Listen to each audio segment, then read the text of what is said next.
Does Jordan Poole need to talk?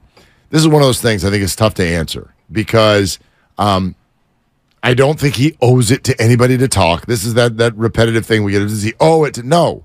Jordan Poole gets to be Jordan, and if Jordan's quiet or, if he's an introvert, whatever. Just like Andrew Wiggins. It'd be awesome if Andrew was Draymond and he just showed up for the Sacramento series. It's like, so here's what happened. You guys will never believe this. And then he just told everybody the whole, that'd be great. That's not Andrew. Andrew just showed up and he's like, a little smile. And he's like, I'm back. Right. Okay. It was a family thing, and I'd rather not talk about it. And Jordan is maybe somewhere in between those, but he's not someone who likes attention. He's a good talker, but he usually gets sort of abstract and playful with the media, which I take maybe as a defense mechanism. It's a way of not having to get vulnerable and get deep. And if you don't want to do that, don't do that. But if I were Jordan's PR rep, I'd be grinding right now. I'd be grinding because here's what's at play for Jordan Poole. You could effectively get yourself traded, or you could effectively ensure that you're not traded, and you can direct where public opinion on this matter goes based on your words, because in effect, we're now done with the season, and this happened before the season even started. And we're sitting here 8 months later. Still talking about it, yeah. And still wondering what you think about it. And Steve Kerr thinks that there's no problem, they can get over it. And Draymond Green wants to sit on a sword and say, my fault, my fault. Right. But we can fix this. Would you have a straight right hand? But can we? There's only one person who has the answer. Right. And he There's can only do one this. person He who can has do the this answer. 3 different ways. He can release a statement and say, A, B, C, D, and E. This is how I feel. He can do a press conference where he meets the horde of media, which I don't think he wants to do. Or he can do what LeBron famously did, Mark, in The Decision, where he handpicked the one reporter who he knew would ask the questions that he wanted to answer, Jim Gray, and talking to LeBron about where he was going to go, and they spent an hour. Jordan doesn't have to do that, but Jordan Poole could pick any one reporter that he feels closest to and give that one reporter a one-on-one interview and say, I want to get my side of the story out. I want you to ask me all these questions about how I feel, why I played, what Draymond's done, where I'm at, do I want to stay, all that. Also, that would be the best way for Jordan Poole to do this. I don't even actually know if I agree with you. That's also dangerous. And my PR rep, who goes by the name of the lovely Christy, is texting me right now, and I didn't even need to open the phone to know exactly what she's saying. She's going to say, you're wrong. Absolutely. Keep the mouth shut. And she actually is very, very good in the PR world. I get it. I'm not saying it would be the best thing for Jordan. What I'm saying is Jordan's got a problem, because here's the difference between Poole and Wiggins. Wiggins didn't want to talk, and everybody else went with him. Jordan doesn't want to talk, and everybody else is talking for him.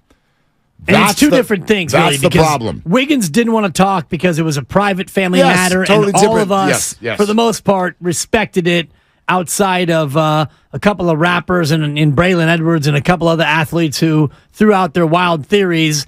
And ultimately, Andrew came back, and Andrew Wiggins is that guy. Jordan Poole, we have so many questions, and the number one question is, do you want to be here? So the only way that he can dispel the narrative that's out there, that's building, that's growing, I think, is by addressing it. And so with all deference to the lovely Christy and her tasty lasagna, I do think that his best route would be to handpick a favorite reporter and do a one-on-one. It doesn't even have to be on video or audio. It could just be a one-on-one interview where the interviewer asks the questions that he wants to answer. I just think, look, this is in the big adult world of attention. This is the Golden State Warriors. Yeah. Now, you can watch if you want to do this. I don't know how many of you did this yesterday. Listen to Steve Kerr's exit interview to the assembled media, and then listen to the direct conversation he had with us. How many times did you hear him use the exact same sentence? Let's not act like this stuff isn't practiced. This is the Warriors. They don't just show up to the press conference. And they're like, all right, does everybody want to ask? Yeah, woo, let's fire from the hip, man.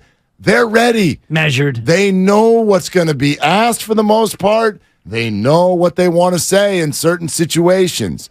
So that's the issue here for Jordan. The issue is that there is a narrative that Draymond Green would like to get out to the public. There is a narrative that the Warriors and Steve Kerr want to get out to the public. And they have. And Jordan, what's yours? Now, you can keep it, but to me, that's the issue. I'm not even saying I got the answer as to you should or you shouldn't. I'm saying this has not gone well for him because other people are speaking for him. If he doesn't agree with Draymond, that's bad for him because Draymond's going to talk. And we're going to, Draymond, but we don't like that he talked. But, that was nice that at least he took the blame, and we're going to have this conversation, and then that's going to be it. We're going to move on into the world at some point here in the next few weeks with Draymond took the blame. Warriors would have won if he hadn't punched him. Steve thinks they can rally back and be better next year, and break. And that's what we're going to do. And I have no idea if that's what Jordan thinks. I have no idea if that's what Jordan wants. And as Steph Curry said, he's the key. So it doesn't matter. It actually doesn't matter if Steve Kerr and Draymond Green think it's water under the bridge.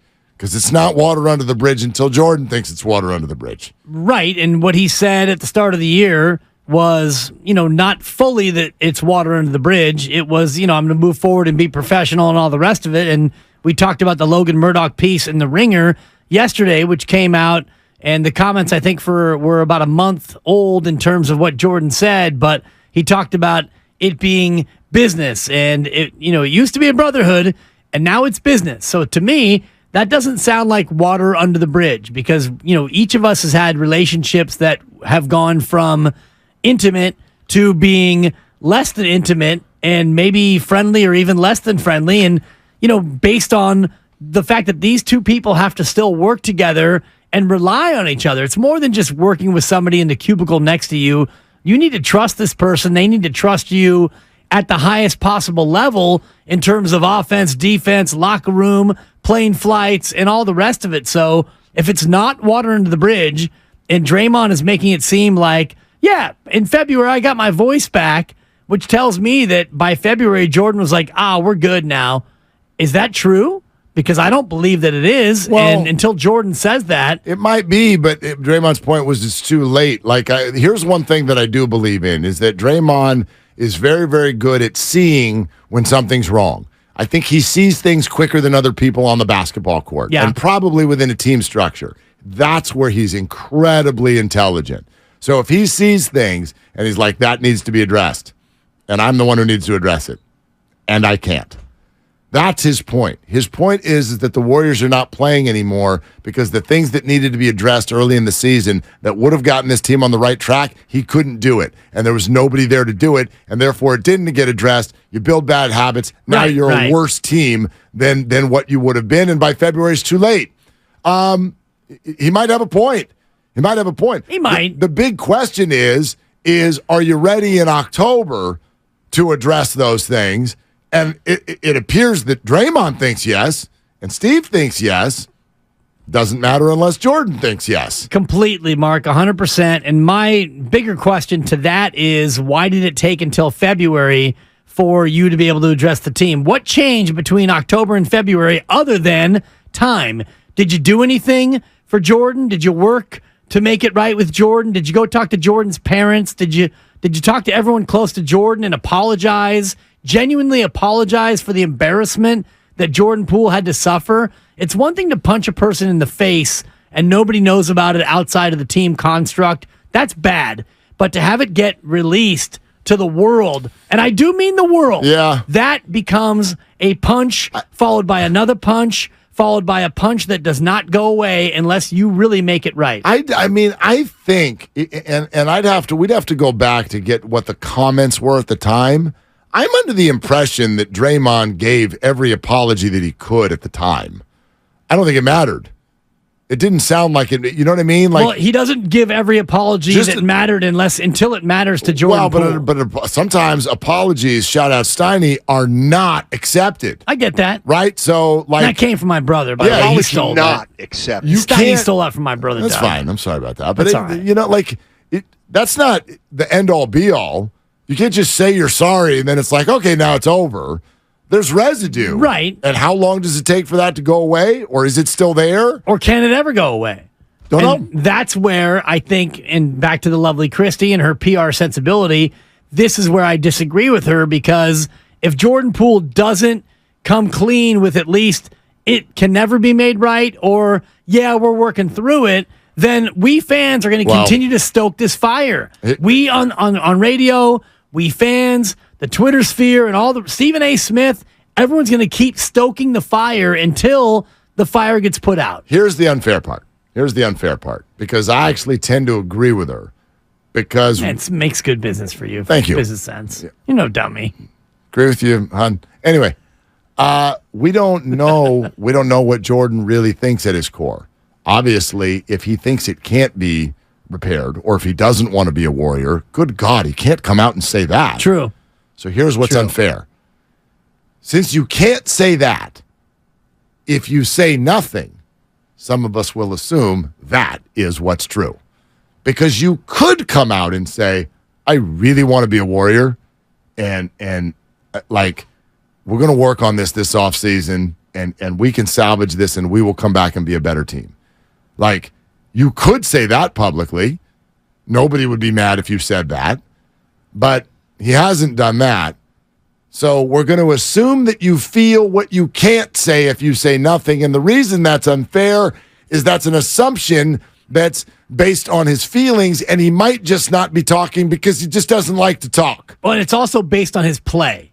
If he would have balled out and played as well as he did last year, this would not be as strong of a narrative as it is, because he played poorly. He sulked. His teammates got mad at him, openly frustrated. Steph Curry threw a mouthpiece over the decision-making that Jordan Poole exercised on the court. So all those things have led us to where we question whether or not he wants to be here. If Jordan Poole would have averaged 20 points a game in the playoffs and been a real factor and been the same Jordan Poole he was last year, the narrative would not be as ferocious. I mean, Draymond Green comes out Friday night and is like, I want to retire a Warrior. I am ride or die with this group. I came in with them. I want to go out with them. I didn't hear Jordan Poole say that. And why would he? I didn't hear Draymond say, I want to be here with Jordan Poole. Yeah. He talked about wanting to be here with Steph and Clay. Yeah. So there's that as well. That to me, and it all stokes the flame a little bit more of the what if. And I still don't believe that Jordan and Draymond can coexist. You still don't? I don't. Despite what Steve said, despite Draymond's mea culpa last night with Stephen A. Smith, until I hear Jordan say, yeah, Draymond's going to be my big bro again, we're working through it, I'm not buying it. Yeah, but I get that. I get that. Call me a skeptic. Well, no. Call me a cynic. No, I really get torn between what would be good for someone to say. Do they even feel comfortable saying anything, or do they just feel something that you can't say? It's one of those three things, and there's no way to know which one it is.